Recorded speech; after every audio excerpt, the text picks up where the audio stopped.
Thank you very much. Thank you very much, and good morning to all of you. I'm very happy to be with you remotely. Actually, even not from Brussels, but from Sofia, because I had my flight canceled. So being here with you, it's a pleasure. First of all, we have a very important topic to discuss. And of course, I'm here to present and introduce you to this new eligibility criteria in Horizon Europe. But we'll be very happy to engage also with you in conversation. And as Smadar was saying, we can continue also the exchanging questions during the other sessions on this agenda, which looks very good to me.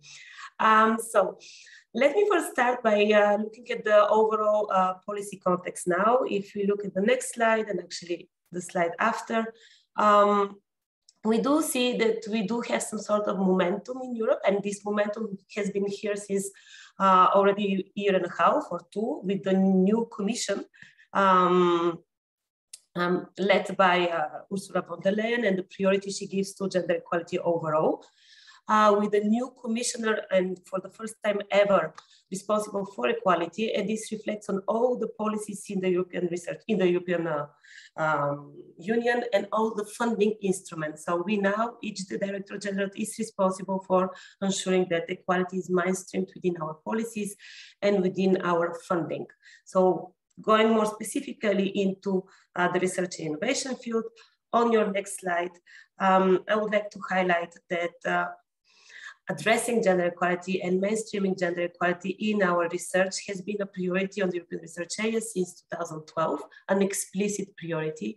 And we have been working with many institutions across Europe and beyond, with many member states and associated countries to actually support what we call an institutional change through the gender equality plans, addressing at least 3 overall objectives. One is, of course, gender equality in research career at all stages. Another one is gender balance in decision-making and leadership committees and overall. And the third one, very important, is the integration of a gender dimension into research and innovation content. Now, having said that, indeed, we have been funding many, many institutions. I think here we have said over 200 institutions across Europe and associated countries to the European Union. If we go to the next slide, you would see a very colorful slide presenting our projects funded under Horizon 2020. When I say our projects, meaning projects supporting such an institutional change through the implementation of gender equality plans, you will see 21 such projects in green. And what you see below those projects is actually the ones the projects that complement our approach to institutional change to make sure that we really work with all the actors that are responsible for the implementation of such a change and for the sustainability of such change. So in a way, we are working with member states, with research funders, with international cooperation actors, but also with formal and non-formal education establishment to make sure that we do have a comprehensive strategy to support institutional change. And all the practices and different examples that we have collected through those projects, but also through different means and configuration of national representatives, for instance, under the Standing Working Group for Research and Innovation, are somehow summarized at what is called the GEP Tool, and you will have a presentation later on providing really a step-by-step approach on setting in place a gender equality plan and on monitoring and sustaining such a gender equality plan. On the next slide, I am just providing you some tips on which are the organizations from Israel that took part so far in our projects in Horizon 2020. There are not so many, but it's already quite a good representation across the different type of activities that we have. So you do have 2 actually Israeli organizations participating in 2 gender equality plans, ongoing gender equality plans, but also in Equals EU is a project that just started actually last year, or the beginning of this year, I think, to support a gender inclusive and more innovative culture within the early stage of education and to prepare what we call the future women innovators. Going to the next slide. These slides address actually our current policy framework that we have in place. So what is important is that indeed we have been working with many organizations as with member states and associated countries. And still, I mean, still there is quite a lot of good practices and good knowledge that exists already. We have seen that the implementation of gender equality plans have been a catalyzer for action or catalyzer for transformation at the institutional level, with many positive impacts at the institutional level and also beyond. But still there are persisting inequalities across all European member states and across all associated countries. Women are largely underrepresented in STEM sciences, engineering and mathematics. Women do represent only 24% of top academic positions, and still a little bit the same, similar to that number are the women holding a full professorship position. Women are representing actually less than 10% of patent holders within the European research area, meaning EU member states and associated countries. And if you go just to the next slide, I have made a very preliminary comparison between the Israel set of pay and SHE figures, what we see from SHE figures, which is actually monitoring the state of gender equality in Europe in research and innovation, and the SHE figures 2021 edition will be released next month in November. But we do see that there are quite a lot of similarities across countries. Of course, one can see in Israel that there is a gender equality amongst PhD graduates, and still a good number also of PhD graduates within STEM sciences, but still looking into the career progression and going up to the grade A positions, for instance, full professorship holders, numbers are quite low. So quite a lot of work ahead. And this is why actually with the European Research Area Communication, if we go and go back to my previous slide, we are actually committed to work with member states, associated countries, research and innovation actors responsible for change to actually have a more ambitious approach to really make sure that universities and research organizations do have a gender equality strategy in place, but we also want to open up our policies to inclusiveness, and inclusiveness at least at 3 different levels, because it's very important that, of course, we learn from each other. So we actually, and that we address also the challenges of today. So we want to actually open up to intersections with other social categories and discriminations based on ethnicity, sexual orientation, for instance, disability, etc. We want to work with the private sector and learn from their good practices and vice versa. And we want to make sure that each actor is actually committed and addressing gender imbalances or inequalities at the level of their institution. So going to the next slide, and actually, I think Mina, there is just a small request from the audience to speak a bit slower, please. Okay, okay, of course, I will do that. So let us focus then on Horizon Europe. So we can go to the next slide. And I think that what is important is that with Horizon Europe, the European Commission reaffirms the commitment to gender equality as a cross-cutting priority and introduces some very important changes. Of course, the big one, which is on the agenda of today, is the introduction of gender equality plans as a new eligibility criteria, and we will go in details into this. But very important, the integration of gender dimension becomes a mandatory requirement for all research and innovation action, and gender balance is a ranking criteria as an executive criteria when evaluating the projects. Content-wise, we also come with new different actions.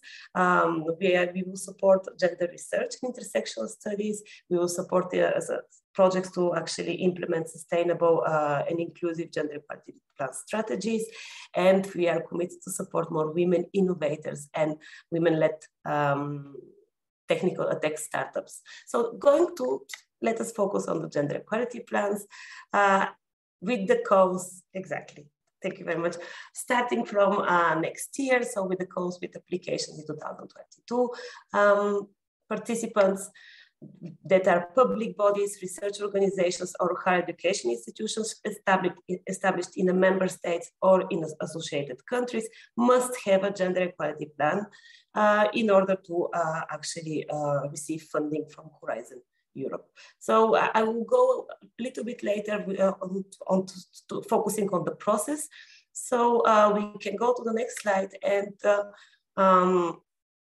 and discuss the following. In order to be eligible, public entity, research organization, higher education establishment must respect the 4 mandatory gender equality plans process requirements, such as a gender equality plan needs to be a public document, which is endorsed by the top management and published on the institution's website.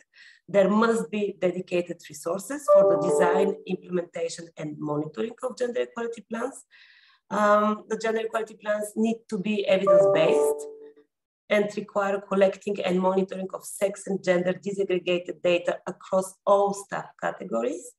And training and capacity building activities should be implemented of course, to develop gender competence, tackle unconscious gender bias among staff and decision makers. And I will give you some concrete examples.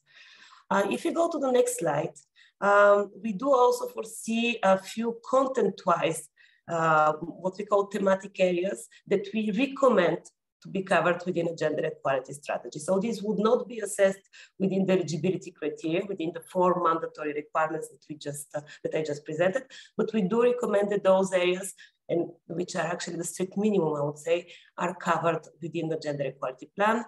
And the areas are, of course, work-life balance and organizational culture, gender balance in leadership and decision-making, gender equality in recruitment and career progression, integration of the gender dimension into research and innovation content, and very importantly also measures against gender-based violence, including sexual harassment. So how does it work in practice? If you go to the next slide, at first, at proposal submission stage, a self-declaration will be requested through a dedicated questionnaire.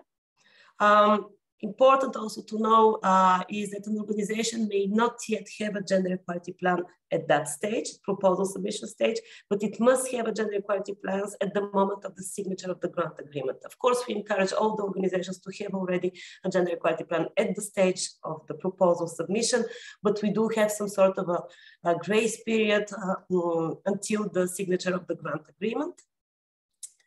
Also, what is important is that if the 4 mandatory requirements for the gender equality plans are met through another strategic document, such as a development plan or inclusion or diversity strategy, it can be considered also as an equivalent to the gender equality plan. And what, of course, one need to know is, even though this is a trust-based relationship with the future beneficiaries of Horizon Europe, and we do actually request only a self-declaration at the submission stage, the European Commission will carry out some random compliance checks actually during the implementation of the project. And standard procedure for non-compliance of beneficiaries to Horizon Europe will apply if the criteria are not implemented. Going to the next slide. We do, of course, want to make sure that everyone is on board and that the organizations are well equipped for this new phase in Horizon Europe. And we have set in place knowledge and support facility to promote an institutional change, starting their work some months ago, and that has just delivered a very detailed and robust guidance on gender equality plan, published last month, actually 1 month ago, presenting good practices and also practical tips around all the building blocks. So mandatory requirements for gender equality plans, but also thematic areas for gender equality plans. And of course, the GEP tool that you will see later on a more in-depth presentation is currently being updated to also consider new project, new best practices, include also more information on national context and support to gender equality plans. Going to the next slide. I would like to give you very briefly some examples that are listed in this guidance on gender equality plans, but of course on my slides you will see the link to this detailed guidance, and I strongly encourage, of course, if you're interested in developing such a gender equality plan, to consult the document. So indeed, the GEP tool provides advice and resources on how to set a gender equality plan. We do have examples across countries and universities on what a public document should be and how should be presented on the web page. Going to the next slide, in terms of data collection and in terms of dedicated resources, You would see, for instance, the German Research Foundation has a unit that is dedicated to equal opportunities and promotes gender equality. So you will see different examples that may actually sound somehow very ordinary examples, but that have proven to be very successful in terms of good practices and mobilization of capacity building and mobilization of awareness and knowledge around gender equality plans issues. And I also see the question in the chat. Again, these are presented, you do have a link in my presentation, and we can also probably send the detailed guidance separately so that you can easily orient and find this information. Going to the next slide, I think I have put information on data collection and monitoring, some good advice. And of course, here one will see also the practice established in the Israeli Ministry of Science and Technology, where actually the ministry initiated the yearly collection of data on the status of women in academia, industry, and education. Also very important is the tool developed by the ACT project, is a project that we currently have in place of community of practitioners in institutional change. They have developed a very interesting tool, the Gender Equality Audit and Monitoring tool, which we very much encourage to consult when developing your gender equality strategy. Going to the next slide, so I think this is the last one on providing practical examples. Indeed, some information on the practice online models on how to address unconscious bias developed by the Trinity College Dublin, or under a project that we have funded, SAGE, or the gender sensitive PhD supervisory toolkit. You may see quite a lot of information on such practices, and indeed, if interested, go and consult those more in detail. Going to the next slide, I think that this was more or less all in terms of providing the first initial information on what a gender equality plan is, what are the mandatory criteria, what are the recommended criteria, some good examples around those criteria. But I would like just to spend 2 more slides on 2 also very important issues in Horizon Europe.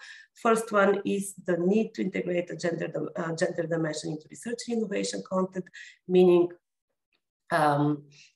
proceeding with the gender impact analysis and seeing whether the proposal that you would submit would impact differently men and women, girls and boys, and males or female animals, etc. And then last slide, please, is the one on actually, here again, I have some practical tools on how to integrate the gender dimension into research and innovation content.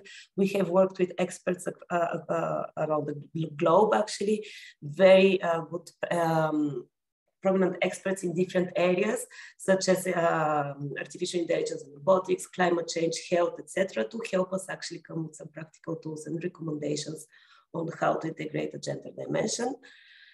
And then the last slide would be really the last one, the next one, which is on the ranking criteria. So when assessing the proposal, so there is this execo criteria where a gender balance is among the 5 factors that may actually help,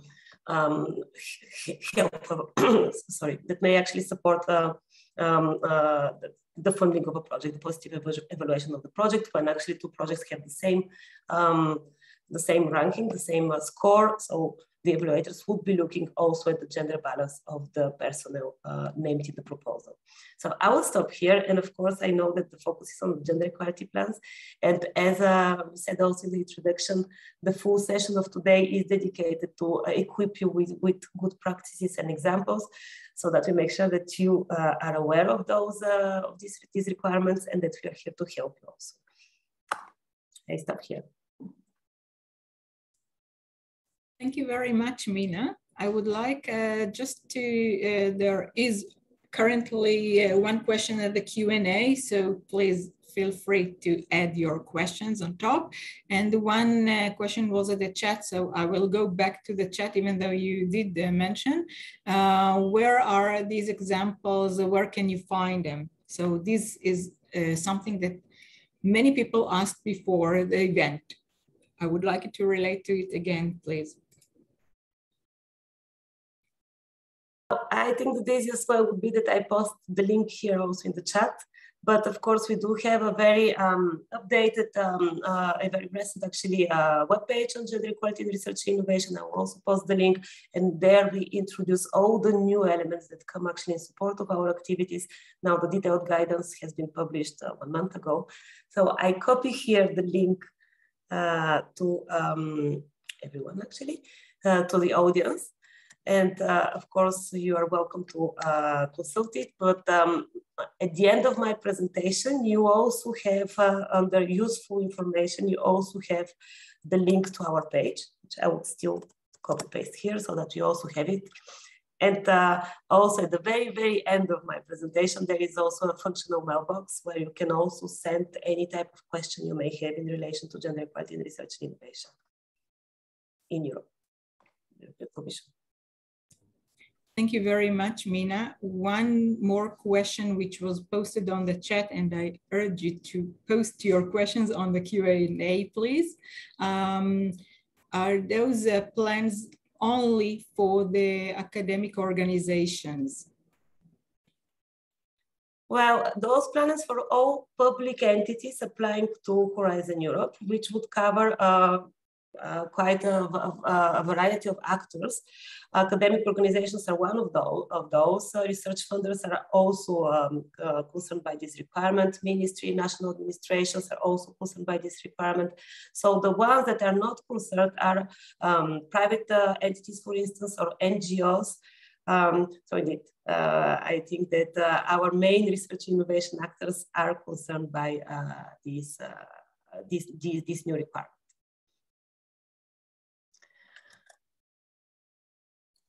Thank you, Mina. Now I will go to the Q&A questions. The first one, should the GEP be written in English? If not, how will the eligibility compliance checks performed?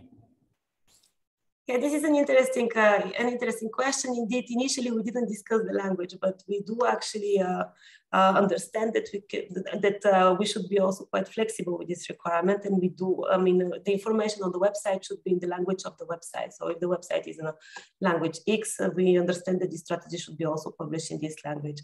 Eventually, if random checks are made, of course, this would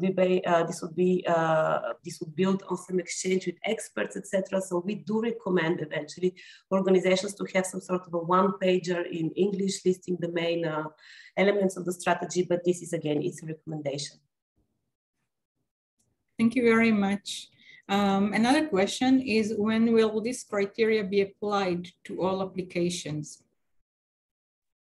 Yes, indeed. It didn't start with the first year of Horizon Europe because we wanted actually to make sure that there is some sort of transition period so that organizations are first aware and then ready to apply. So these criteria will become a mandatory criteria for the calls with the deadline in 2022. So even calls that are published in 2021, but the deadline is in 2022, these are the ones with which we will start actually looking into this requirement.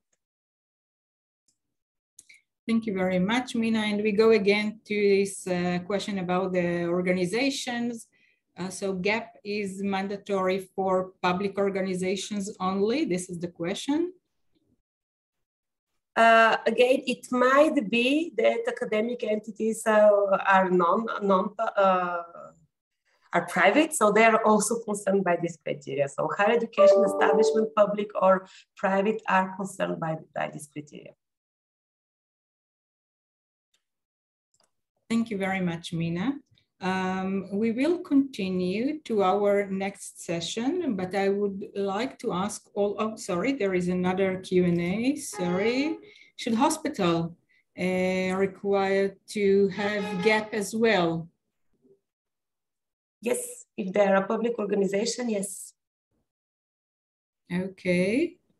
And so it depends on the status. I put here actually the exemption of this requirement. It's in the chapter, you can see it. So legal entities such as private for-profit organizations, including small SMEs, for instance, or non-governmental organizations are the ones that are actually excluded from this criteria.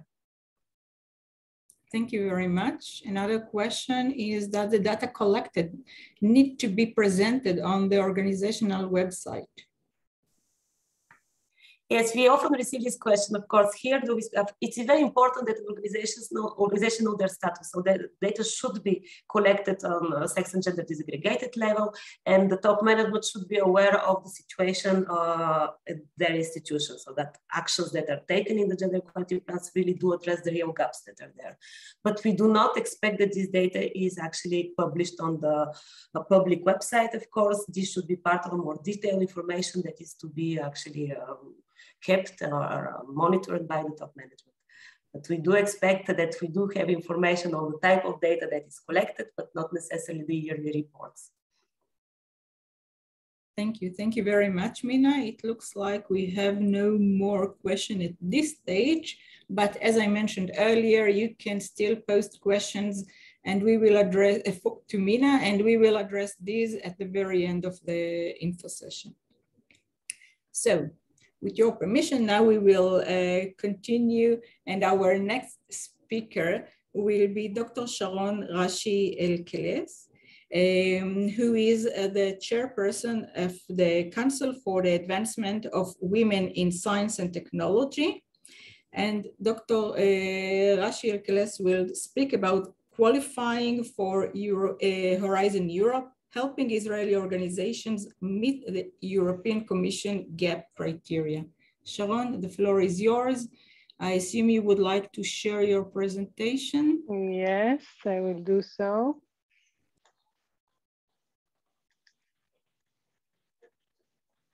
One moment. We see it perfectly. Yes, but for some reason, I have a problem. Let me try again, because I shared it earlier and it was in one mode, and now I can't see the mode that I wish to share. So one moment, please. Share screen. Now I will share this one. And this one, and this one. Yes. So good morning, everybody. My name is indeed Dr. Sharon Rashi-Elkeles, and I am the chairwoman of the Council for the Advancement of Women in Science and Technology. And I would like to start again by thanking Smadar and ISERD for the opportunity to collaborate on this very important issue. Quick introduction, who am I? I hold a PhD in human genetics and have more than a decade of experience in leading and managing academic studies in Tel Aviv University. In the final 3 years of my time at the university, I coordinated and managed a multinational consortium that was funded actually by the FP7 program, which is the older sister of the Horizon 2020. I can share with you a lot of stories and insights regarding this time, but the most relevant notion will be the fact that I was the only woman in a group of 6 PIs, and it wasn't that comfortable. Later, I was drawn to the fascinating world of entrepreneurship, where I opened 2 startup companies and eventually funded a platform aimed at promoting startups in the femtech sector, which actually deals with women's health. In October 2020, I was nominated as the chairwoman of the Council for the Advancement of Women in STEM that operates in the frame of the Israeli Ministry of Innovation, Science and Technology. The council was actually established 20 years ago following a governmental decision aimed at increasing the number of women that are practicing science and working in research and development. So since its establishment, the council works hard to promote women in STEM. Our entire activities are planned and carried out by 3 committees, which directed to a specific stage in a woman lifetime: education, academy, and industry. Our work in the committees is devoted to 3 specific goals. First is encouraging education of girls in the STEM fields. First is encouraging education of girls in the STEM fields. The second is elevating the numbers of women students in STEM faculties and increasing the number of women with full professorship status and managerial positions. And the last one is increasing the number of women sitting in executive positions in the high-tech, biotech, and health industries. So how is the Council related to the new criteria? The Council has two complementary interests. Being a part of the Ministry of Innovation, Science and Technology, we wish to contribute to the advancement of the Israeli research and innovation. And as the Council for the Advancement of Women in Science and Technology, we are clearly doing everything in our power to advance the gender equality in research and innovation. When combining these two interests together, the outcome is us want to make sure that no Israeli organization is barred from Horizon Europe funding because of the GEP requirement. And by doing so, we get to actually advance both Israeli research and innovation, equality as one. So before moving forward to what GEP is, and actually you heard already, but I will try to chat it for a moment, and what does the new criterion mean, and what can the Council do to help the Israeli organization get one and assimilate it, I would like to show you why should you invest in designing a GEP, assimilate it into your organization, and be eligible to get funds from the European Commission. Other than doing the right thing in order to promote gender equality, there's a huge benefit in being eligible. Israeli organizations are relatively successful in getting the grants, and there are billions of dollars in grant money available, and failure to participate would be tragic both to your organization and to Israel. So let me show you some numbers taken from the Commission website summarizing the statistics regarding the participation of Israeli organization in the Horizon 2020 framework. Over 1,600 Israeli organizations participated in grant agreement. They brought $1.27 billion to the Israeli ecosystem, enjoying a success rate of over 12% in grant submission. Out of the organization received funding, 63.2% are higher education institutes, while private sector companies accounted for 33.4%. And that answers the questions before, are there only higher education institutes that can be eligible for the grants?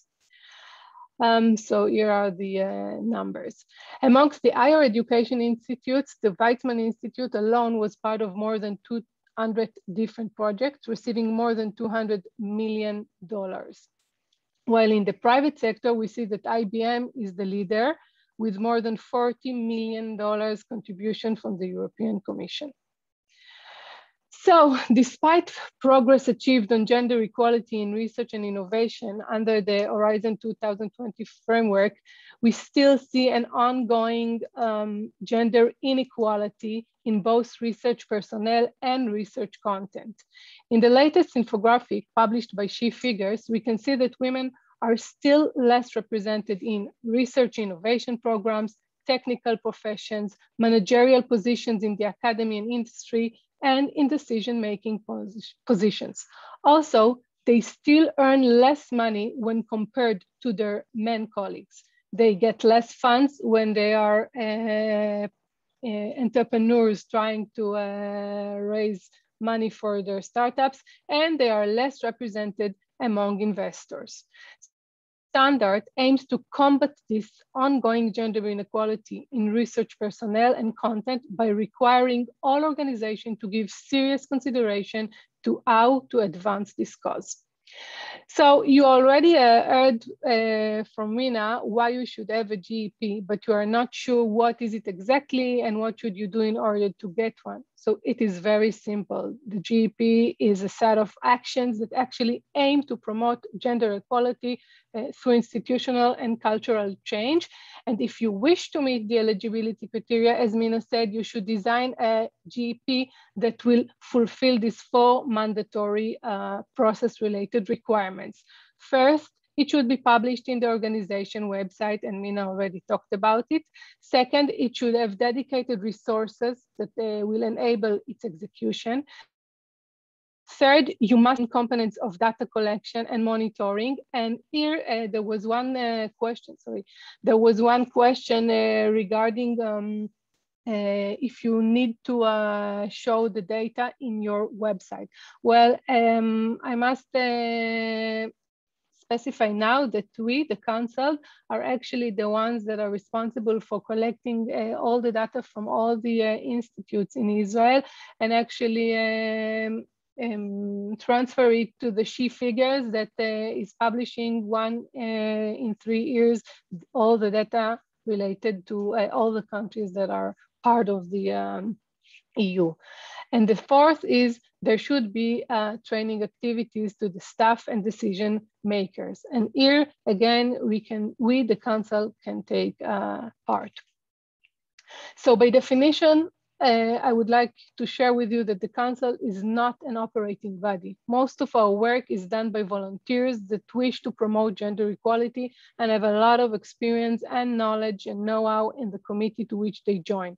Hence, our job is not to run programs or to be the entity that will help you to build your GEP. So how can we help? We will work in, I think, 3 vectors. First, raise public awareness. Second, act as a channel for the transfer of information between Israel and Europe, and try to be the source for knowledge. So we will actually raise awareness in research performing organization, as well as in relevant government bodies of the new criteria. And this is to make sure that no researcher is caught by surprise by this new criteria. In order to make sure that no researcher is actually caught by this surprise, we will first start in raise public awareness. For this purpose, we will use our regular tools like posting position papers, conducting webinars like this one, and share everything we find in our social, everything we find fit in our social media platform. From the day of its establishment, the Council is the Israeli entity that participates in working groups of the European Commission that deal with gender equality in research and innovation. And this actually enables us to learn about the ERA policy from first sight and to publish the info here in Israel. As part of this role, we serve as the representatives to Iraq groups that manage gender equality within the European research area. One such committee is the SWG-GRI that actually helped to define the new demand of Horizon Europe. So we can be the channel between Israel and Europe. Sorry. Also, we participate in consortiums that are funded by the Horizon frameworks and deal with gender equality issue like Gender Action. That was the former consortium, and we now part of the Gender Plus that is being started.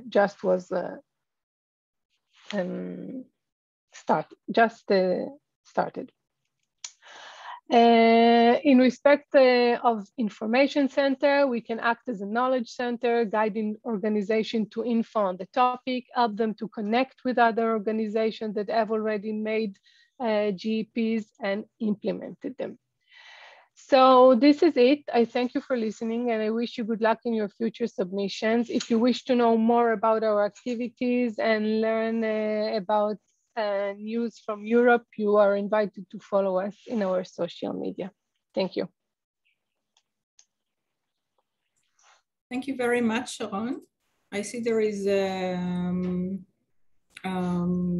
a question at the Q&A. What exactly should be published on the Institute website? So I think that the notion that you have a GEP and that you are working in order to promote gender equality, all the components that Mina already mentioned should be mentioned there, I think. But again, I think that in order to build your GEP, You are about to hear from my colleague, Dr. Aliza Forman Rabinovici, which will tell you all about how to build your GEP and give you some kind of a tool that might help you build it. Thank you very much, Sharon. Are there more questions, please? So we're in Israel. It's easy to reach us. Exactly my next sentence, so thank you with that. Okay, so we will move now to Dr. Aliza Forman Rabinovici.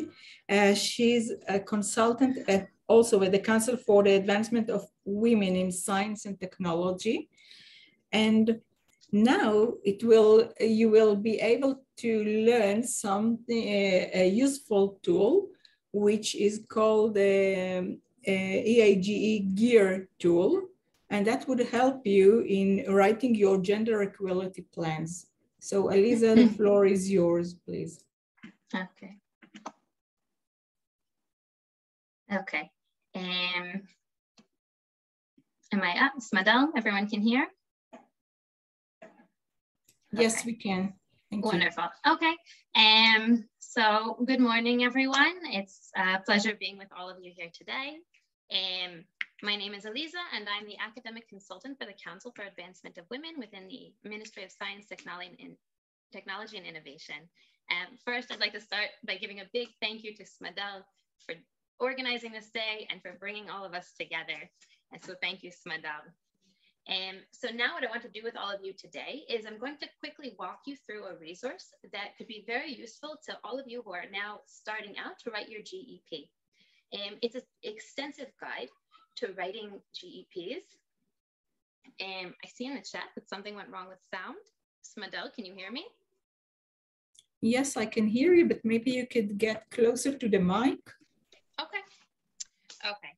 As I was saying, I'm going to introduce you to a tool that was created by the European Institute for Gender Equality, the EIGE.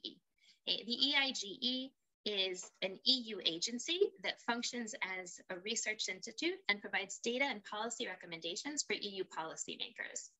So the EIGE created what they call the GEAR tool, and I will share it right now. Just a moment. Okay. So GEAR tool stands for Gender Equality in Academia and Research, and I'll share the link in the chat so you can all have it. And anyone who wants can either follow along or they'll have the link at the end. Okay, so it's in the chat right now. So the Gender Equality in Academia and Research tool is a tool provided by the EIGE to help any academic institution who is setting out to write a GEP. So this could be a very useful tool. And for everyone who's been asking the questions, well, where can I get resources and where can I get examples? This is your place. So I'm going to walk you through some of the more useful and practical parts of their website now, and so that maybe it could help you while you set out to build your GEP. So the GEAR tool breaks down the GEP process into 4 steps. First, the first step is analyzing your institutional context. They say the first thing you do is just look at the state of play in your institution to better understand what you'll need in your GEP. The next step is setting up a gender equality plan. After that, it's implementing the plan. And after that, it's monitoring its impact and progress. So for every single one of these steps, the GEAR tool provides a lot of detail about how they suggest going about this. And it can be found under this heading, the GEAR step-by-step guide. So if you click on any one of these links, you'll find for every single step a lot of detail, tips, and guidance on how the EIGE recommends going about this. And on every page, you'll also find, usually under this heading, Need Inspiration, a lot of examples from other European institutions that have already gone through the process. And next, the GEAR tool specifies that when you're setting out to build your GEP, they recommend defining a set number of dimensions of gender equality that interest you, that are important for your organization. They say there are a lot of different dimensions of gender equality, and if you're if in your GEP you try to address too large a number, you're going to have a watered down GEP that's very hard to implement. So if you go to this heading, Gear Action Toolbox, they give you a list of different dimensions of gender equality that you might choose to address in your GEP. And of course, if you open up each one, again, you're going to find a lot of information, a lot of tips and examples from other institutions that have already gone through the process.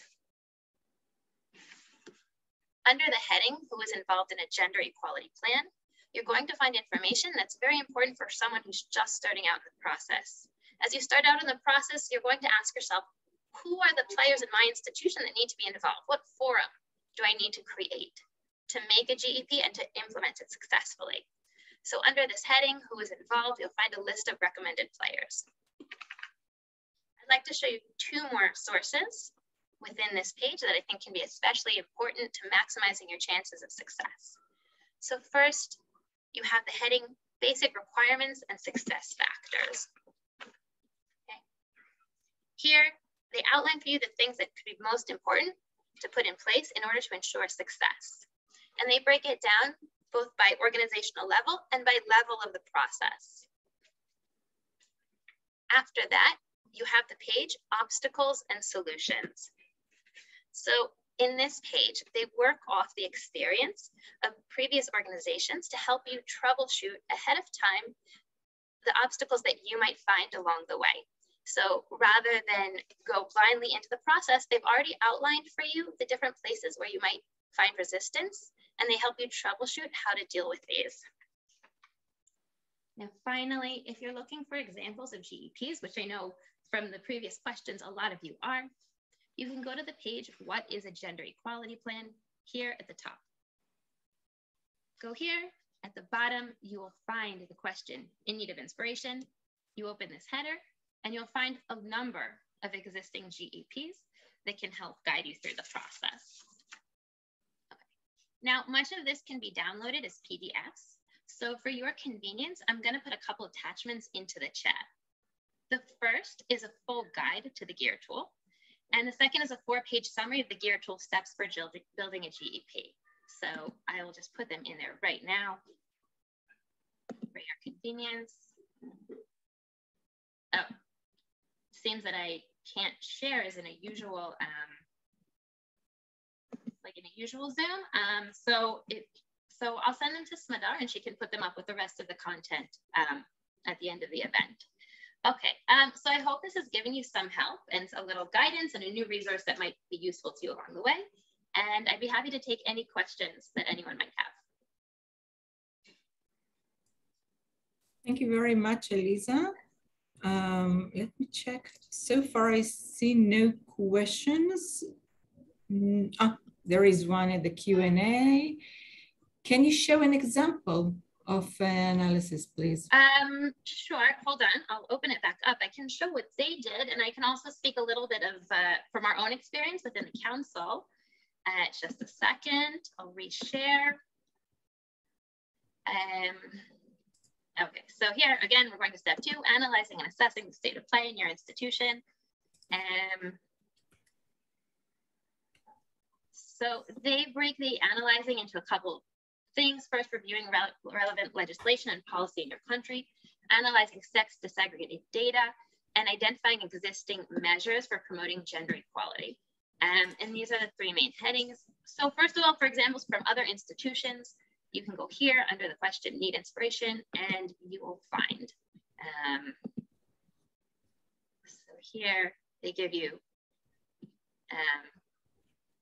from a Portuguese institution, and they give you links to their reports and presentations in which they'll give you the full report. If we're going though and discussing the different steps, first of all of this information is available. A lot of it's through the Malag, the CHE, or as we call it, the Malag, and their contact person for gender equality. Sex disaggregated data generally can be found within your own institution. We also, the Moatzah publishes a report every 2 years approximately, so it's available in our report. and identifying the existing measures should also be available with your Yuetzet Kidum Shivyon Migdali, the contact person for advancing gender equality within your organization. Every institution of higher education has a contact person for gender equality, and I believe that all of this should be available within that office. If it's not, resources include the Malag and also the Moatza. We can help you pinpoint this information. I hope that answered the question. Thank you. Thank you very much. Sure. It looks like there are no more questions at this stage. And I can see that our next speaker, who is Dr. Hana Himi, is not with us yet. So I would suggest us to take like 10 minutes break, approximately 10 minutes break. If you could all be back at 5 minutes past 12 would be better. And then we will continue. Hopefully our next speaker will be with us then. Please, you can leave the connection open, but we will stop the recording. Thank you very much. The first thing to be addressed is a question which was posted on the Q&A. Would it be possible to form a list of those forming a gap to enable mutual support and consultation? And I think that it would be better addressed by Sharon and Aliza, if you wish to. So thank you for the question. Again, as we are not an operating entity, I'm not sure how we can help in gathering all the information from all the people here in Israel that wish to be included. But maybe we can first see what will be the requisites from the audience, and then we can see if we can ask Aliza. I'm not sure. Again, Aliza has so few hours in order to give to the council, so I'm not sure that she will be able to. But again, we can try and do something. Aliza, what are you saying? I think that we can definitely provide help to a certain extent. There's likely in the next Chief Figures report to be data reporting on GEPs anyway. So potentially to some extent, we might be doing that in the form of data collection. So maybe we can see how to transfer that into something more useful to the organizations here. Yes. Thank you. So in that sense, I would like just to add that I was asked if, Aliza, if we could ask you to share your email. Yeah, so of course.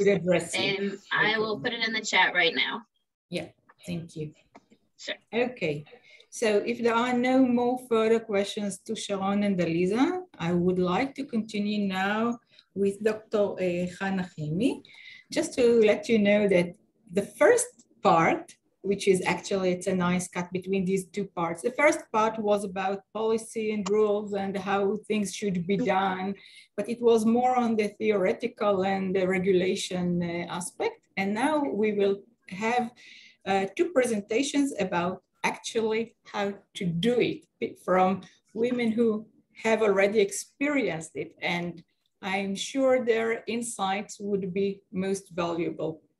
The first one will be Dr. Hana Himi. As you can understand, Israeli, so we have some experience here in Israel.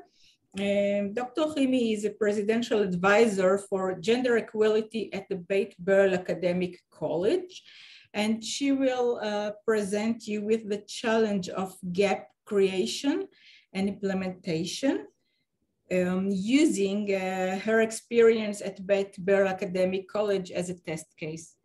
Dr. Himi, the floor is yours.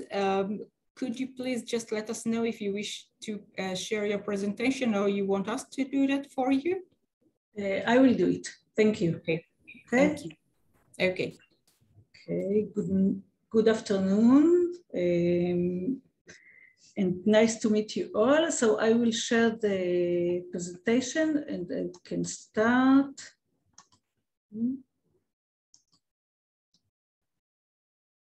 Okay, it's okay, you can see. Okay, so I will present the implementation of GEP in the Berl College as a case study in the framework of change project, challenging gender inequality in science and research. As we can see here, we are part of a consortium. The change has received foundation from the European Union Horizon 2022 Research and Innovation Program. The project is coordinated by the Interdisciplinary Research Center of Technological Work and Culture, ISERD. Here we meet after that Anita. Other partners are from RWTH in Aachen, Aachen, Germany, Zelina, Portugal, Slovenia, another institution, IFAM from Germany, and together we are doing this project. The purpose of the Horizon Europe, according to Horizon Europe, the purpose is to aim to build effective cooperation between science and society, to recruit new talent for science and to pair scientific excellence with social awareness and responsibility. And we have three main objectives in this project.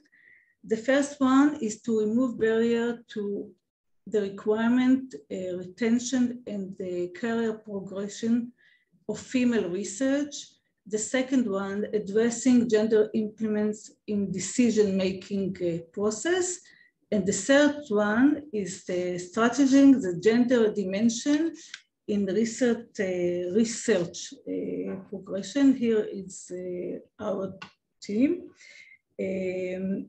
Change begins in 2018, period to Horizon Europe requirement for a mandatory gender equality plan. In fact, this project provides the partner with the opportunity and to experiment the concept of a GEP and develop tailor-made GEPs for each institution.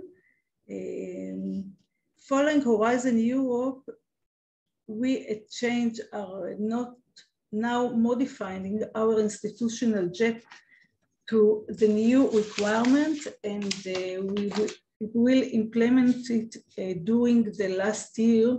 We are now in the last year. It's 2021 until 2022. And here we can see the three main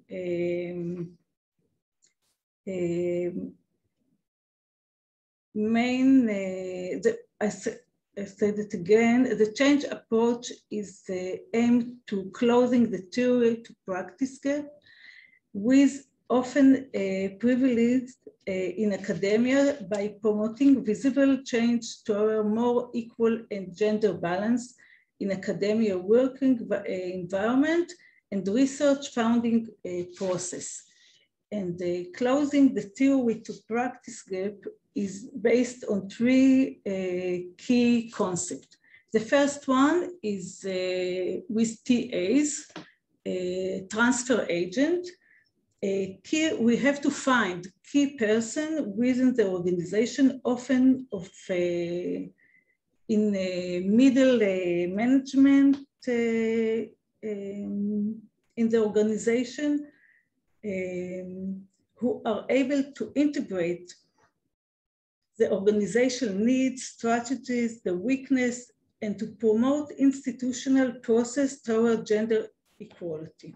In BBC, in case I'm considered as a TA, as being the Institutional Gender Equality Officer or the Presidential Advisor for Gender Equity.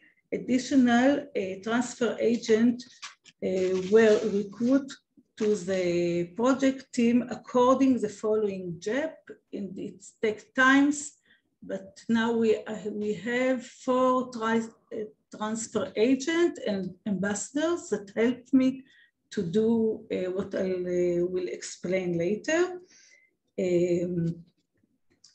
Another key site is about the gender equality plan, institutional and formal documents, which are a work plan or intervention plan often developed by the TAs to promote gender equality, which include policy, objective, budget, and monitoring missions.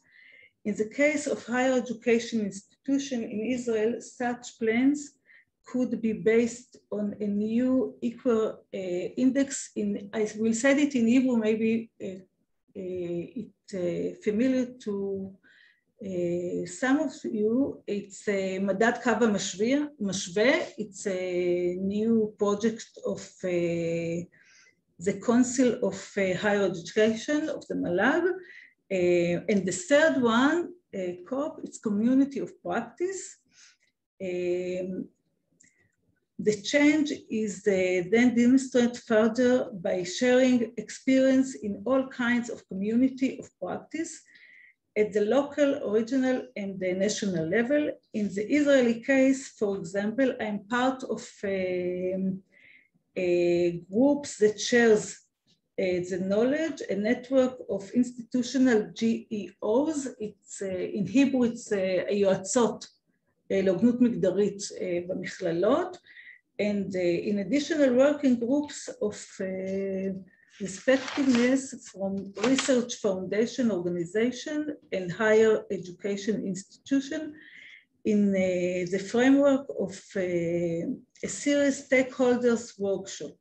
Through these disseminations, we hope to promote some structural change in the academic paradigm, especially in regarding the public college in Israel, such as fostering a more gender balanced diversity and the pluralism in academia, in academic environment in Israel. Here we can see the methodology of the change project.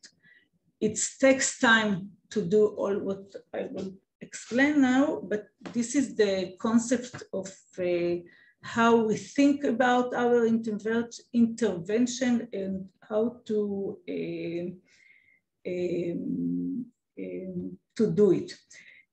So the change model consists of 5 stages to support structural change in RPOs and RFOs toward a more gender inclusive science and research landscape. During the first stage here, okay, it was before 3.5 years, the implementation partners undertook an institutional gender equality benchmarker, including gender segregated data. The second stage is devoted to exchanging and sharing the collaborative data, discussing them, and identified institutional mechanism and the structure which can support or hinder the success of the GEP.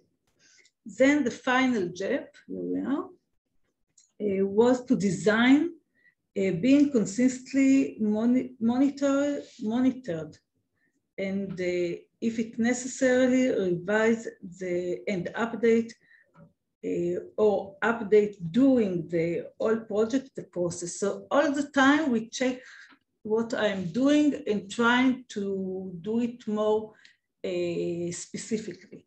Stages 3 and 4 are the implementation of quick, middle, and long terms action. In the 5th stage, questions about sustainability. Now it's the main challenge we are in of the GEP, or specific actions or discussed in the fostered. Okay? This is how we see the development process of the GEP. The implementation of the institutional GEP is ongoing in the spiral process of constant feedback, risks assessment, planning, and redesigning of the specific intervention active, which are suitable for the needs and the resources of each institution. And I can say, even in my institution, it's always with the discussion with our authority, what we can do and how, and what the resources that we need for doing all we want to plan. Here we can see Beit Berl College.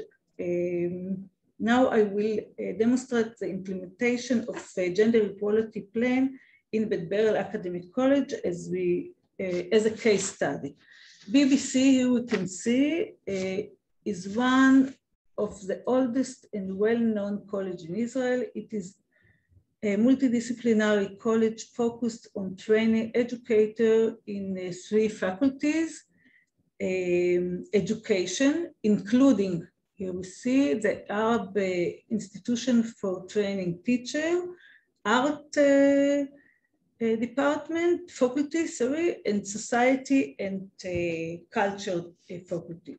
The campus is multicultural with diverse mixture of young and old students, Jewish and Arab, secular and religious, veteran, immigrants, and international students. Therefore, it is characterized by high level of community engagement and awareness to issues such as multiculturalism, diversity, and equality.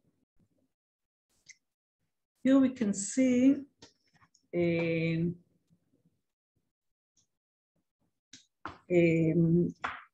that BBC is a test case to exemplify the significance of gender gaps in academia, even in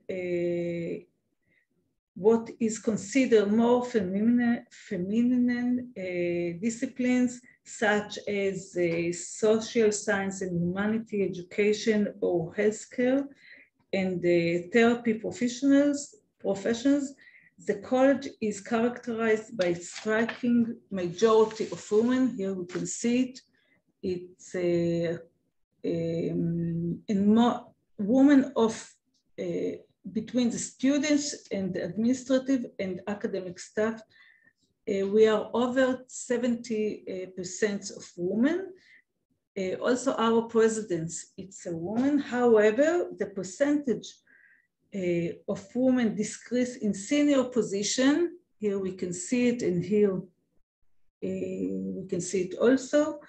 As demonstrated is the following Caesar curve, which is quite typical to other higher education in Israel, in Berl in Israel and the wild world. The Israeli case study of Berl Academic College is in fact multi-layer case consistent of gender gap in 3 parallel contexts.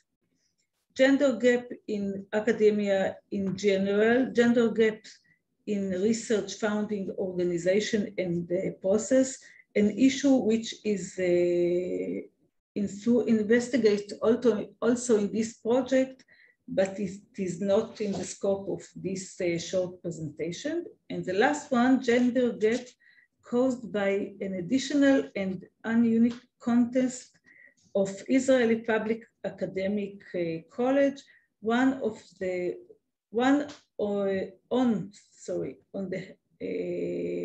one hand, college are considered higher education institution and they're under supervision of Council for Higher Education, but the staff members are required to meet standard of research productivity for their academic promotion, mainly scientific publication and research grant.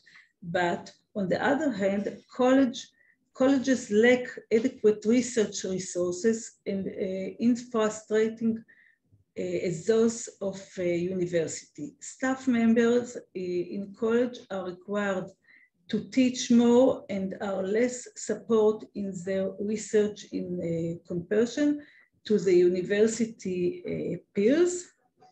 These three gaps are considered key sides of inequality in BBC, which affect the gender imbalance as seen in this diagram. Here we can see the numbers of women in senior lecturer or professor, just the majority as are men. In this slide, I want to explain how we implement the intervention. In the beginning, as I said, we have a benchmarking about the main issue in Berl. So here we can see that based on the gender, based on this gender benchmarking, which was exuded in the beginning of the project, the BBC initial gender equality plan consists of four main building blocks. We can say it as a sub-JEPs. Each one is focused on the specific aspects or key sides of inequality, which is relevant to the national and institutional context. The first one is life for a work-life balance. The second one is the women of minority groups. We have Arabs and Ethiopian women in the college, institutional barriers and job security. And because it's a faculty of education, we focus also on the importance of early childhood education. And oddly enough, these building blocks were defined for the BBC GEP period to Horizon Europe, a new requirement. Nevertheless, they resemble them, so only minor modifications are now needed in order to adjust the BBC GEP to Horizon Europe, a new requirement. Here we write it,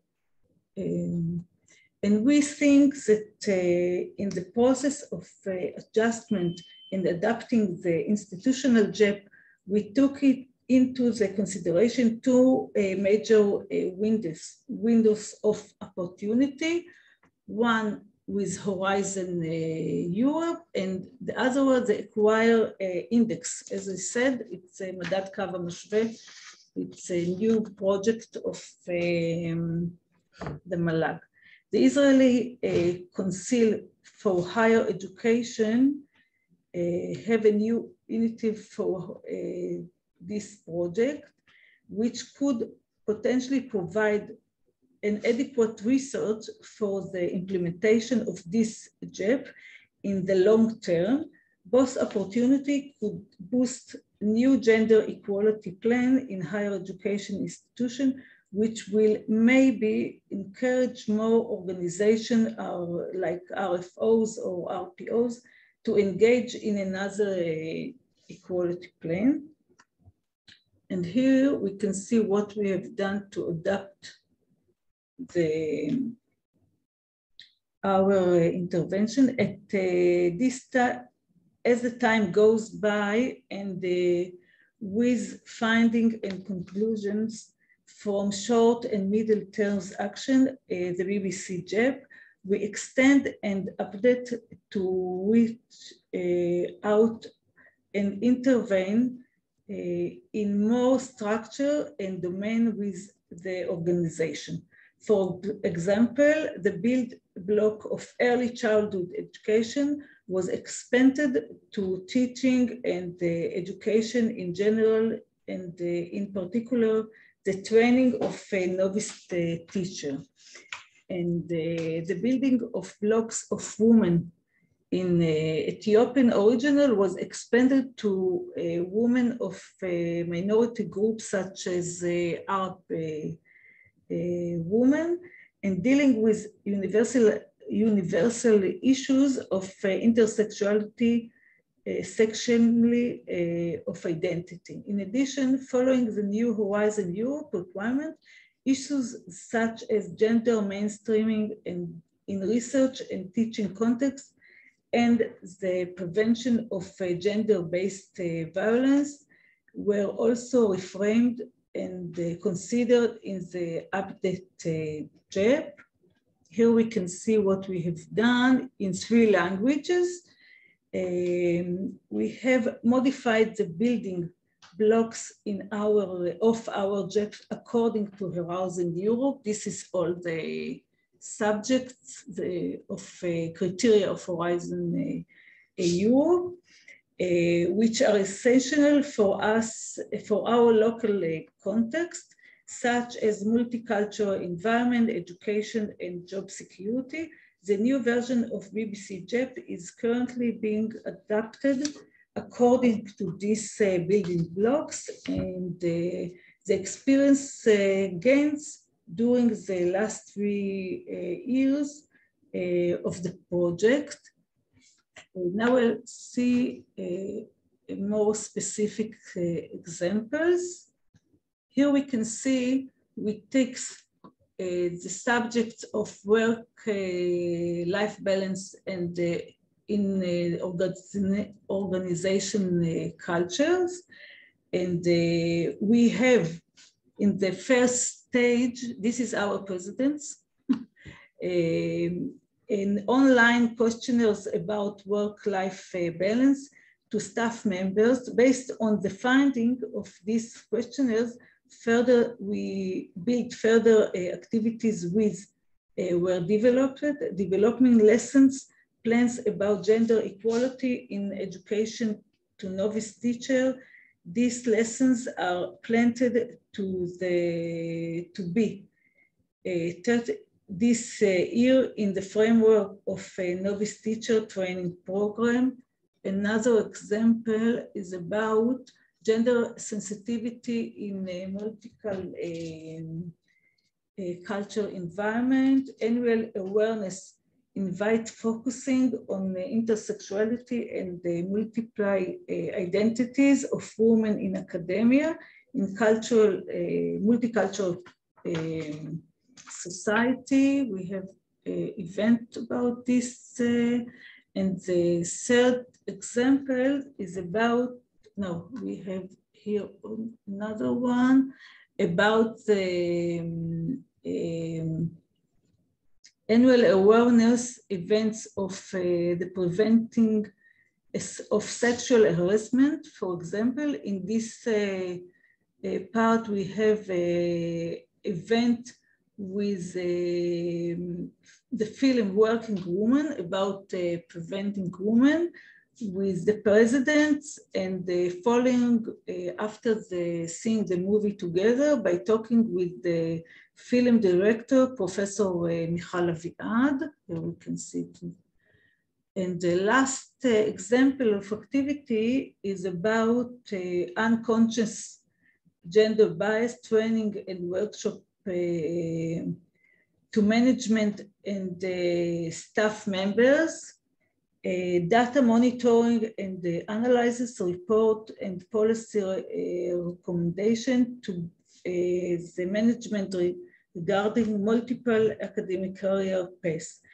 These are only a sample of a variety of BBC GEP's action which are implemented on the individual and institutional level.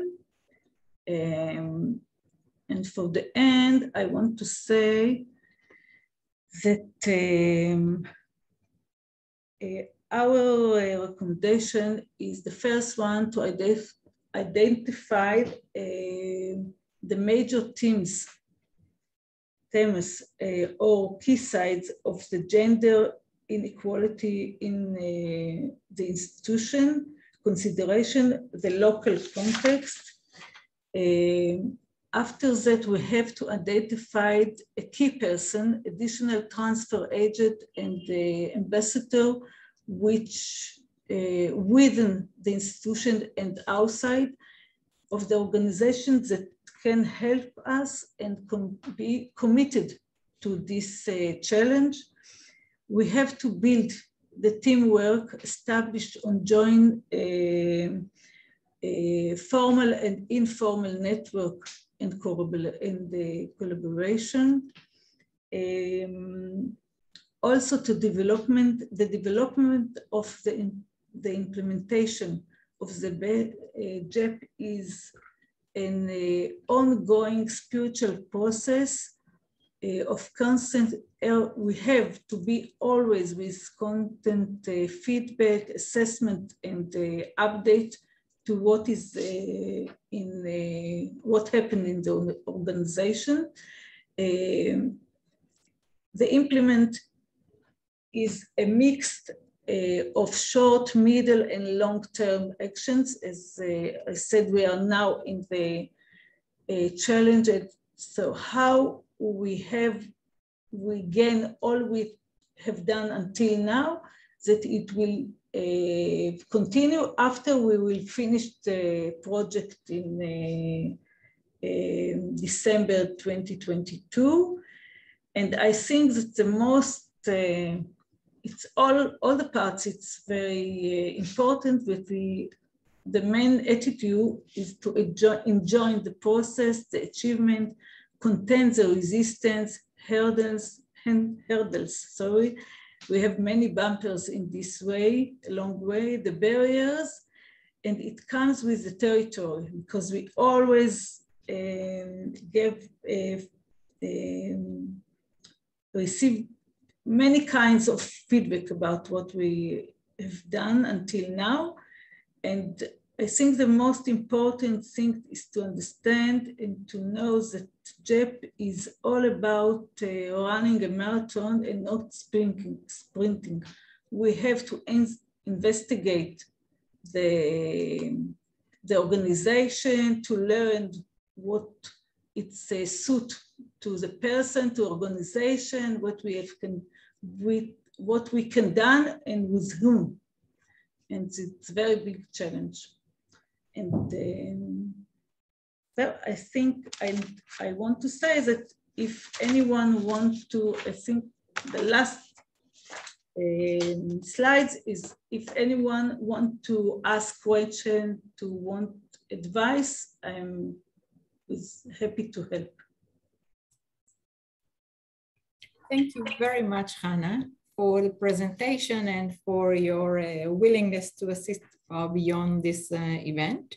There was a question that was posted on the Q&A just when you started speaking, and I will let Jennifer in a second, I will leave you the floor, but it was about this kava mashbe that you were mentioning, and the question was if there is a need for another plan for GEP, if you have the kava mashbe. If you can relate to this question, please. Okay, in kava mashbe, I can say that it's projects similar to the structure of this planning of change, because what the organization have to do in Kava Mashve project is to do many things in the organization, appropriate to organization, that will promote women, also men, okay? But as we have seen, it's in our culture, the most are women, in academic promotion, okay? We have to build activities. We have, if we win, we didn't know until now, we have to build processes, activities, actions that to invite women to these activities, and by doing that, we will help them to to do things that will help them to get the promotion in a short time and more easier if they have the resources. Thank you very much, Hana. I could see that Aliza wanted to say something about it too. So Aliza, please.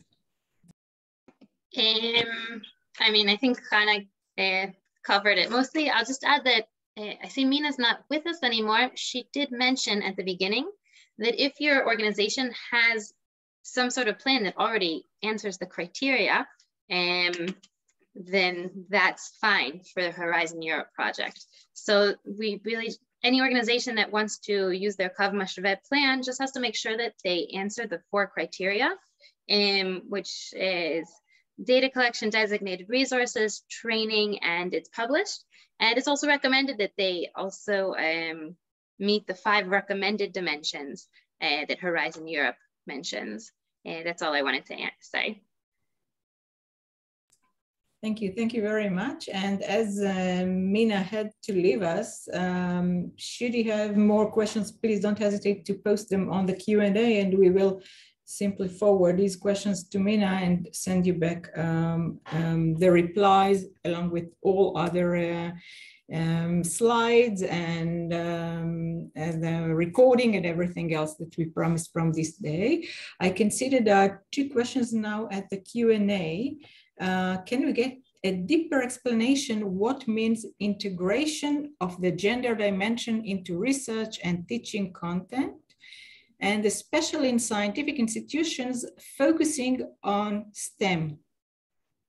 Hana, would you like to relate to this question, please? I can say, first of all, that in Beit Berl, we are, the STEM, it's a minor part, because our institution is the focus on education and art.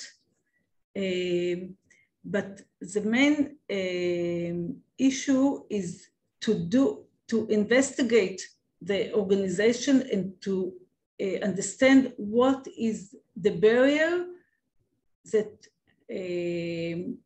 make the promotion for women very hard in the organization, academic promotion.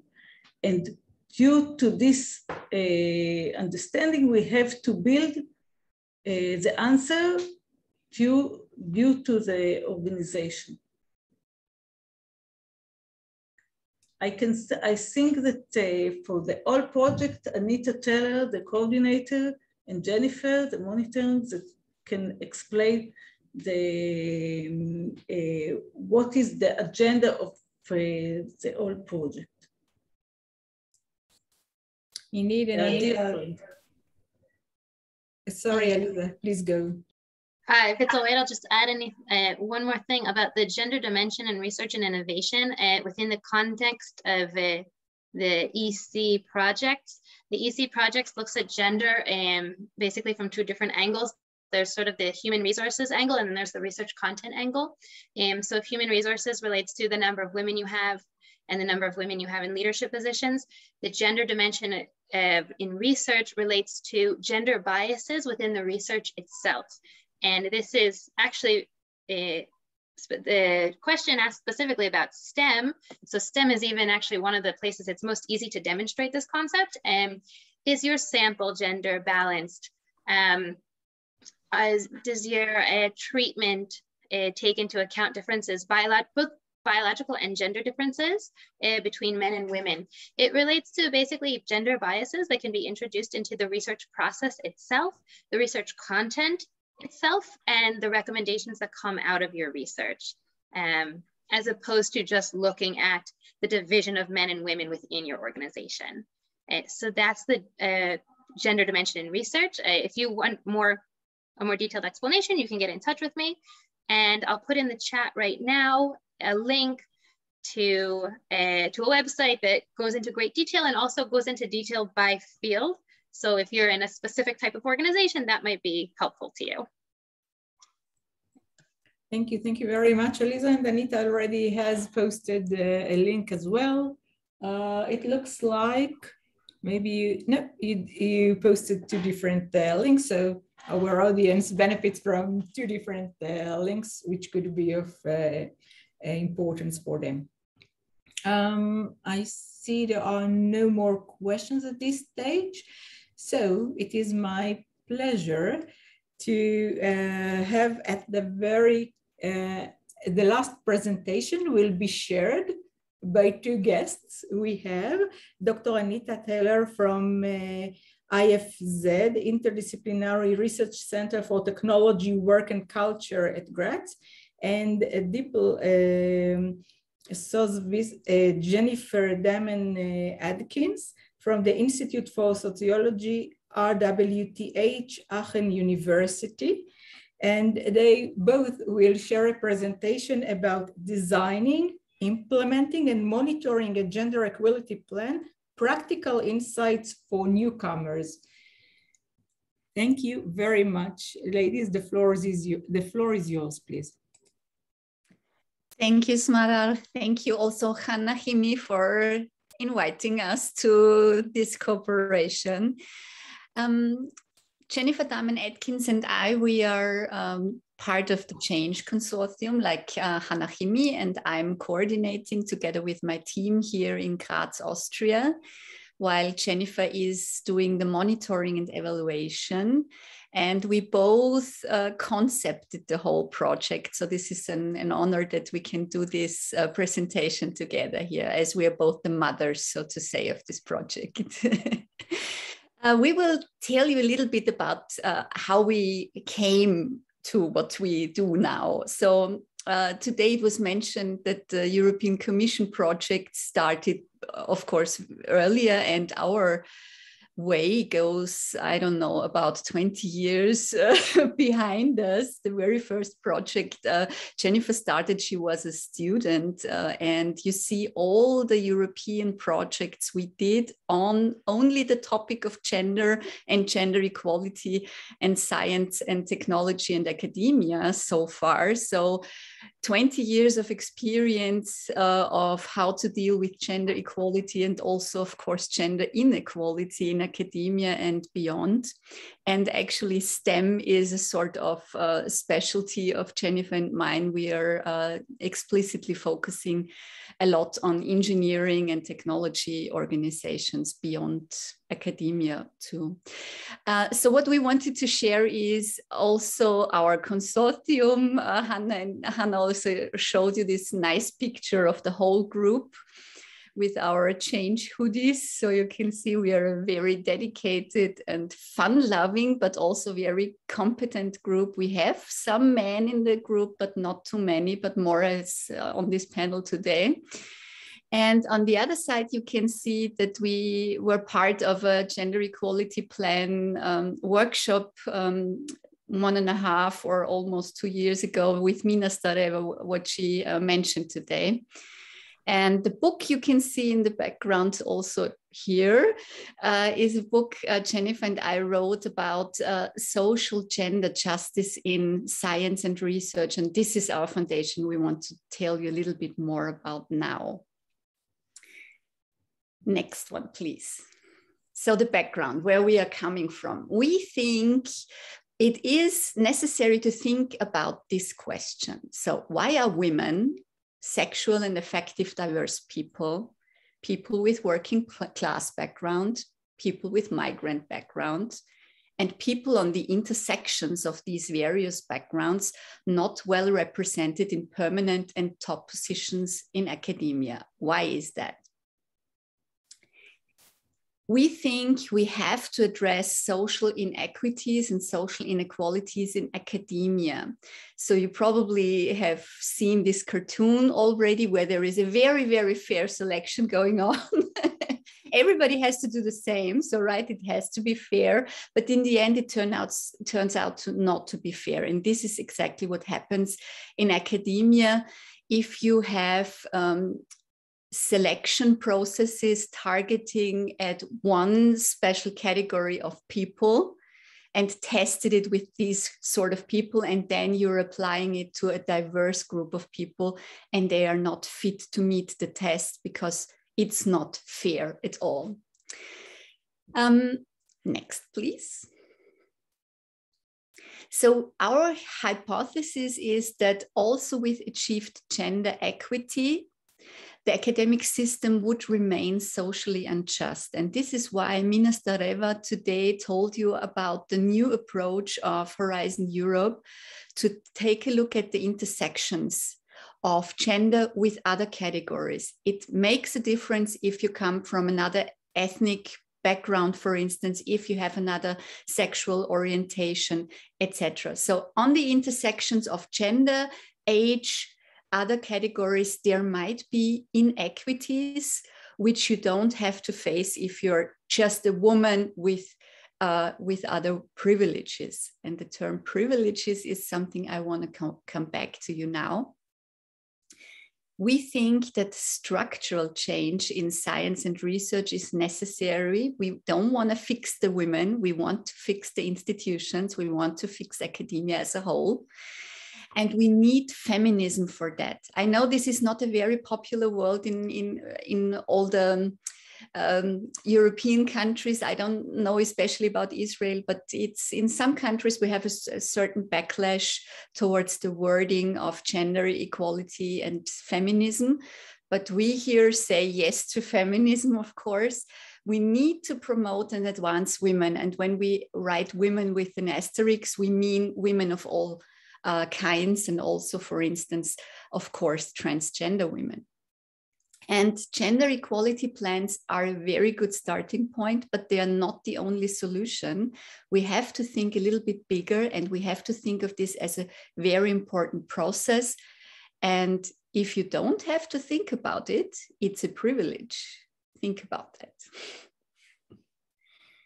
Yeah, thank you, Anita. So when it comes to structural change in science and research, and of course into implementing gender equality plans, of course we need actors who do it. And in our project, we call ourselves changers, which is a very fitting term, we think, because, the name of the project is change. We want to change something, so we are the changers. And a very common term for this is, of course, also change agent. And who are changers? Who are change agents? So these are persons that play an important role when it comes into to changing organizations towards increased gender equality. And three factors are essential for changers. So, of course, they need to be willing to take over the role as a change agent, and you should not be forced to do it. Then they need the awareness of gendering processes in their organizations and a sensitivity to gender inequality. So they also need a certain knowledge and background, of course. And also change agency requires the authority to disrupt and challenge those organizational routines and practices that reproduce gender imbalance and inequalities. The problem here is that structural change, it sounds so easy, but of course it's a very complex process. And also Hana pointed it out in the very end of her presentation that implementing a gender equality plan and reaching structural change is a marathon. So it's complex, it's long winding, and it does not happen easily. And we refer in our project to this 8-step model of transformative change developed by Kotter. So, and he divided his, or these 8 steps into 3 categories. So the steps 1 to 3 are creating a climate for change. So you have to, make sure that the organization knows why it is necessary. What are the pros and cons of changing the organization, of having structural change? There are not always positive reactions, of course, because as Anita also just mentioned, if you want to change something, it always also means for certain people inside the organization that they might fear losing some privileges. And of course, that's something which is not very comfortable for them. Then you have to put together a trusted leadership coordination. So you need to have a team. And of course, you have to develop a strategic vision and initiative. So what is your vision? What do you want to achieve at the end of the process? The next steps, 4 to 6, they would include the inclusion and the empowerment of the organization as a whole. There needs to be constant information. You have to create a certain kind of ownership also within the institutional members. So, and of course, the willingness also to participate in this kind of structural change. And you have to set short-term wins and short-term goals. We'll come back later to these aspects also. And the last phase would include the steps 7 to 8. It's about sustainability. So making the change stick into the organization, dealing with resistances is part of that, of course. And then finally to anchor the change into the corporate culture, the existing institutional culture of the organization. We come then to the GEP design, and here we want to refer or show you a first example. So in change, in our project change, we only had 4 and now 4.5 years because of COVID. We got an extension. So we reduced the model of Kotter into 5 steps, which we translated in the following. So there was first the institutional gender benchmarking and awareness raising phase. That's also something Hana also showed you already. We had a feedback and planning phase. We had the quick actions, the strategic action phase, and then we are right now in the sustainability and knowledge transfer phase. And during these 5 steps, we had this cross-cutting issues of co-producing gender equality knowledge, relevant gender equality knowledge, and monitoring the process, which is really essential, as Hana also pointed out, to reflect what's happening inside the institutions, but also what's happening with the actors involved in the change processes, and if necessary, to revise certain steps and actions which you had planned, but which might not turn out so successful as you have expected it. As already shortly mentioned, communication is key in the whole process. So you have to communicate, why is this project, why is this gender equality plan in our case useful and beneficial for the organization. And here it can be a very good strategy not to talk only about increased gender equality, but that it's a useful tool to create a good working environment for all members of the organization.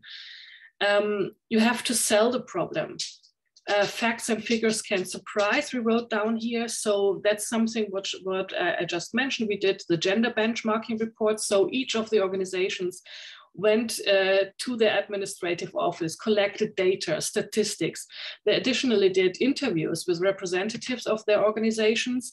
And with all this data, they had a good base to discuss and to communicate why gender equality or inequalities still are presented in their organization, And yeah, if you have facts, and that's something, a good argumentation point when people are simply hesitant and say, well, we don't need it, why should we need it? But if you can show them the facts and the figures, you have a good argumentation point on your side.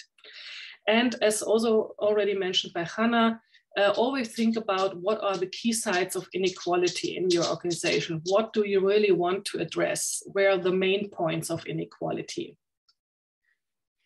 Another important aspect we think is to co-produce targeted GEPs. And what do we mean by it? Involve really different actors from different status groups and fields.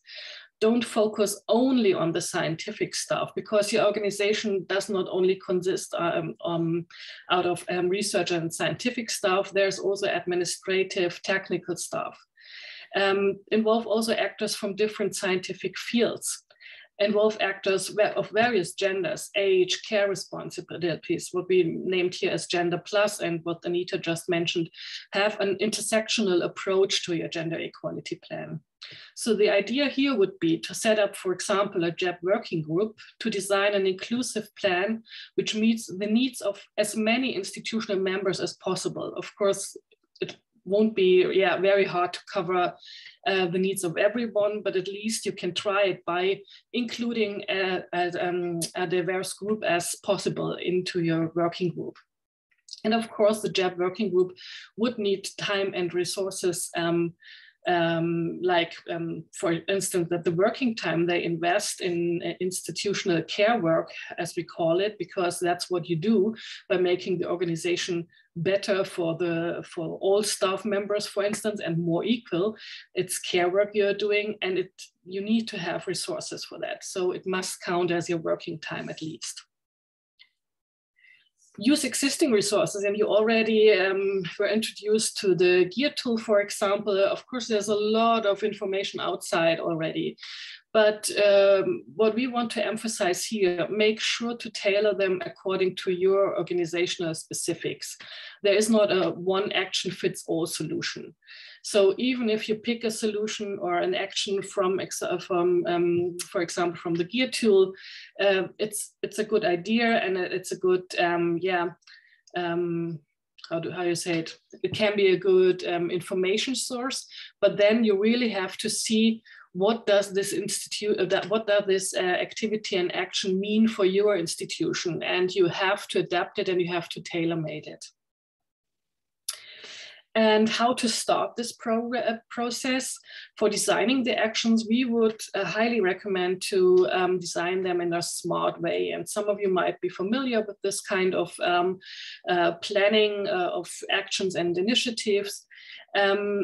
The smart way of designing them should also be support your effective implementation by really setting realistic goals, and also help you later to monitor what you are doing, and especially during the whole time frame of the GEP implementation. So the activities should be specific. Ask whom you want to address, what do you want to achieve. They should be measurable. Set this kind of a certain kind of indicators. Keep track of your progress and evaluate it. So what are your short and midterm effects you want to achieve? Of course, the plan needs to have achievable actions. Don't start with the most difficult one. That's not something we would recommend. Don't lose your scope, and involve experts if necessary. There's a lot of expertise outside, so make use of it, and invite people from outside your organization. And always check, is the action really relevant to tackle the problem? And set accomplishable and realistic goals. And of course, there has to be a clear time frame for it. Set a start and an end date. And not to forget, and we just want to mention it again, calculate and plan your resources accordingly. And therefore, you need human resources, but you also need normal budget for invitations, for whatever. Gender equality work is not a honorary work. And I would hand over to Anita now. Yes, so when we are implementing a gender equality plan, we learned that it is very good to start with what we call quick actions. Think about what can you implement, what brings back to people in your organization a visible effect, where they can see, this is finally something doing something for me, for us as an organization. So we call them short-term wins. And we try to give you some examples from our team. One was just easy setting up a photo exhibition to make women at the university visible. This is what the Slovakian team of Change has done. And I think this is very nice also to get people included and make women, for instance, visible also for positions of decision-making boards, etc. So this is a win-win situation for everyone. Another thing could be brown bag sessions. So you include people to present, for instance, gender research. This would be something I would recommend for your first gender benchmarking exercise, where you gather all the data. Have a look at your organization and find out where are gender researchers sitting? Where are people, scholars with gender expertise? And make them visible with, for instance, a regular seminar where people can bring their lunches and eat while they hear something interesting about gender in teaching, gender in engineering, etc. And what we did in our organization at ISERD, we did focus groups on work-life balance for all genders. And we discussed issues of fatherhood, motherhood, other care responsibilities and career, and gave back the tips and hints we gathered in the focus group to the organization management to make visible there are actually things we can do for the whole group, for all genders, to make the work-life balance better. The next one, please. And this is what we probably tell you 5 times in this presentation, because it is the main point.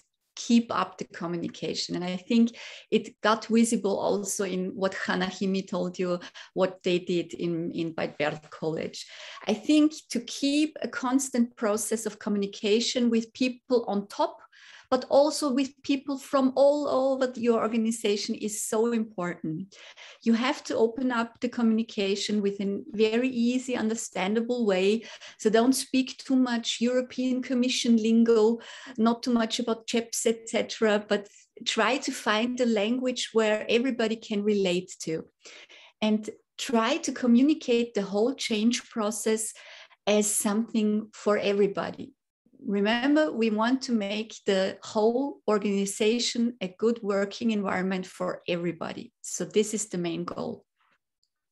And also give people room for concerns. So if people want to say something they are concerned with, give them the room to explicitly talk about that also, because it doesn't make any sense to just say about the positive things and then people gather around and form resistance. So this is very important. Be open about it. And the next point, or last point I want to mention here, is that co-producing gender equality knowledge is one step to get a common understanding. Co-producing means we are not telling the others what we know, but we are sitting together, having a dialogue and exchanging our experiences and our views, and come as a group together to a common understanding of what does gender equity mean for us in our organization. How can we adapt the concept so that it meets our needs? Thank you. Next one. Yes. So it is about being a changer within your organization. So what we learned from our project can be adapted to your organization. And what we learned is that it is very important that you practice self-care as a change agent. Probably Hana, Himi, and others who did that already can tell you about how exhausting this job can be sometimes, because you meet a lot of resistance. Not everybody says, yippee, let's change. There are a lot of people who are afraid of change, and a lot of people might think they lose something. So it is at certain times a complicated and rather exhaustive job. And we have to tell you that, otherwise we would not be honest. So the manifestations of resistance, they are complex and multidimensional. If you want to go deeper on the topic, there is a lot of literature right now on resistances. We ourselves as a team wrote an article about our experiences, because you are disrupting the system. You want to change the existing systems with its performance indicators, etc. And this is shaking people up. You are questioning existing traditional structures. This is making people uncomfortable, of course. And we are challenging the processes, and we are identifying sometimes hidden mechanisms of exclusion and inequality. So what in the end is, of course, a very good thing, can on the way be disrupting and thus a little bit challenging also for you as a person. So you have to find out how you can manage those negative experiences. And what we have learned is it's good to have a backup system, a social network. Don't do this work alone. Have a group of allies with you where you can talk honestly and openly about your feelings and about your experiences, and where you get support also. And of course, you need a degree of flexibility, because you have to choose what are the battles you really want to fight and what is not worth fighting a battle. And you need resilience on the way. So not everything is meant personally. You have to be strong. But in the end, you're fighting for something very, very good. Yeah, and we want to close our presentation with some recommendations from other change agents. So these are persons who already are still implementing gender equality plans in their organizations, or they have done it also in the frame of a project. So know the organization, that's what we mentioned in the beginning. Search for allies, what's just mentioned by Anita, build a team. Stay, of course, also independent. Piggyback on existing initiatives, ensure your management commitment, be unafraid, be persistent, have good ideas, bring up some innovative ideas, rely on the facts, and have an interdisciplinary approach. Involve people from different fields and co-create the knowledge, and develop a good and trustful relations within the organizations. And we would be very happy if you stay in touch with us. And there are 2 possibilities already. So at the end of November, there will be a joint online conference from Change and 2 other sister projects organized. So it's free of charge. So you're invited to join this. And we hopefully have a physical event planned in the end of April next year. It's an international stakeholder workshop, which will take place in Aveiro, Portugal. And yes, we will keep you posted on our website with further information. And you also can find the link to the first conference I mentioned. We are on Twitter, we are on ResearchGate. And at the end of the project, we will produce policy papers and also an English open access publication. And we are going to, call it a handbook for implementing gender equality plans. So it will be also very practical information and hopefully a tool which helps people like you who are at the start of designing a gender equality plan and making the first steps towards more gender equal organizations. Thank you very much for your attention and also for the invitation.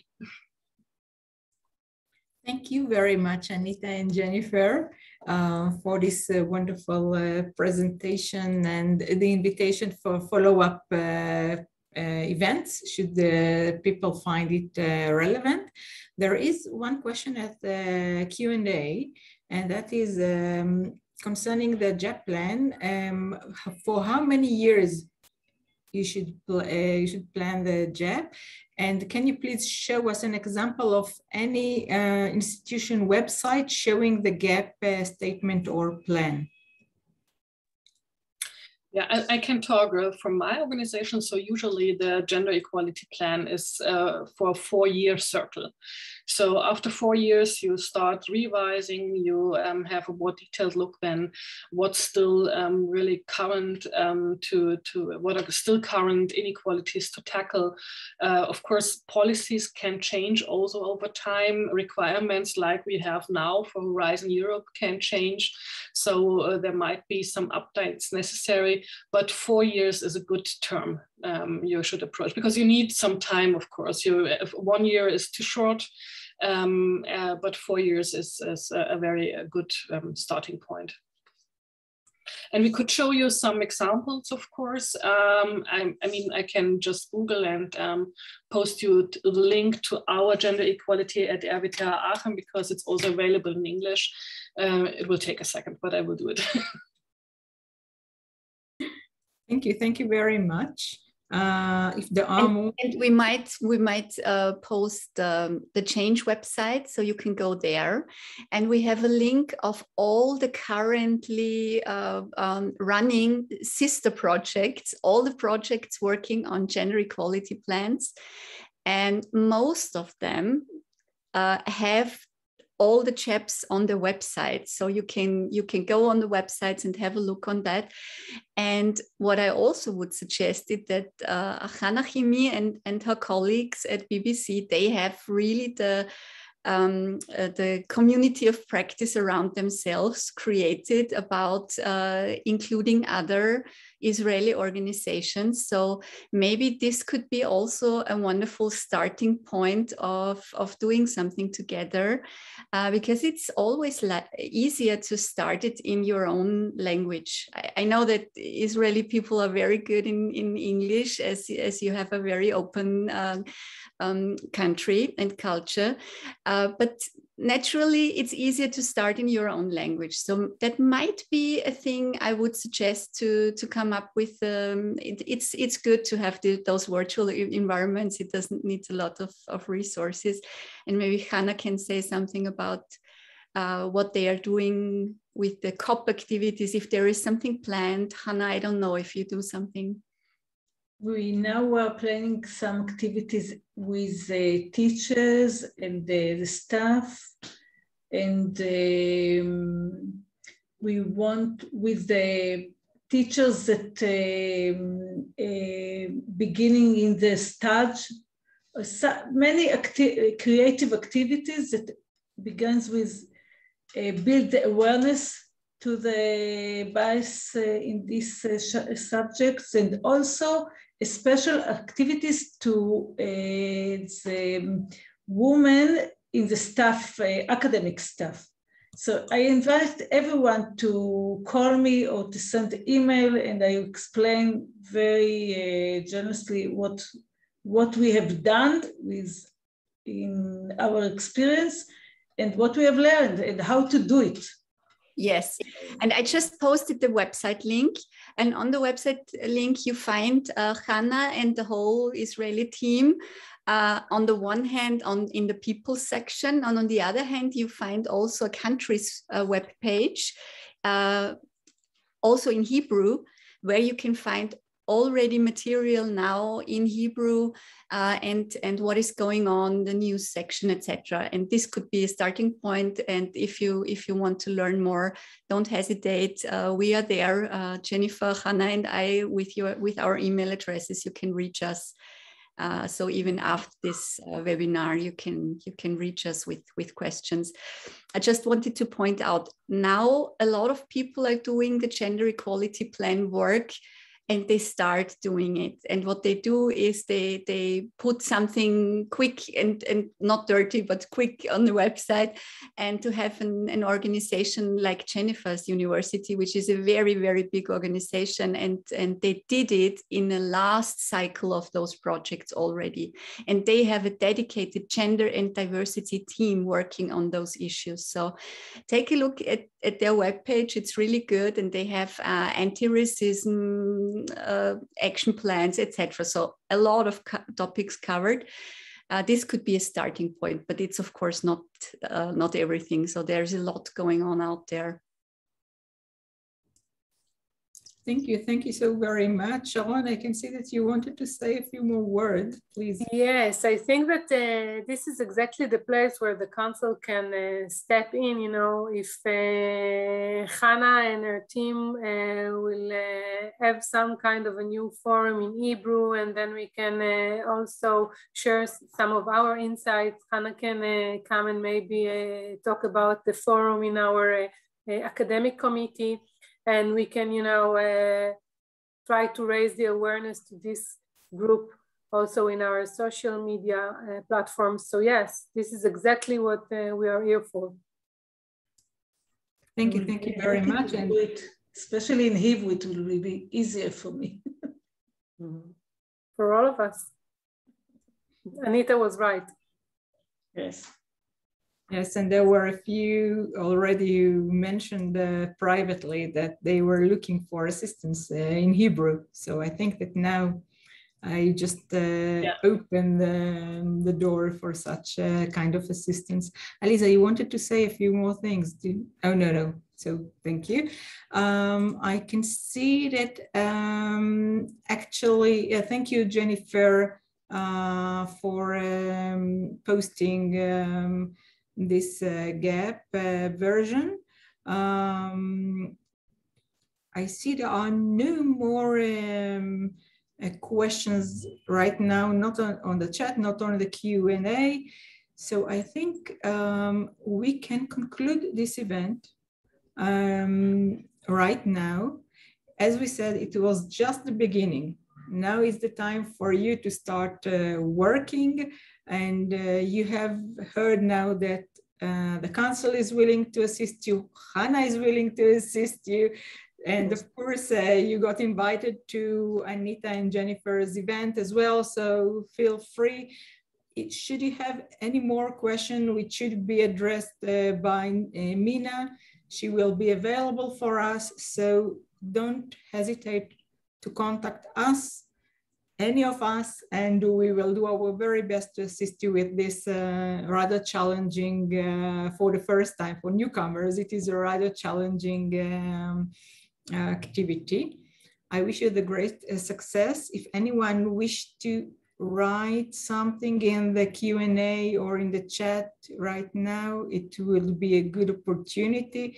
If not, I would like to thank, unfortunately, Mina is no longer with us, but I would like to thank her for a very good presentation of the background, and Sharon and Aliza on behalf of the Council for the Advancement of Women in Science and Technology, and your willingness to assist further, and Hana for sharing your experience and willingness to assist, as well as Anita and Jennifer for sharing a different kind of experience, much wider. Thank you very, very much. And I wish you all the very best and have a fabulous afternoon. Thank you very much. Thank you so much for having me. Thank you.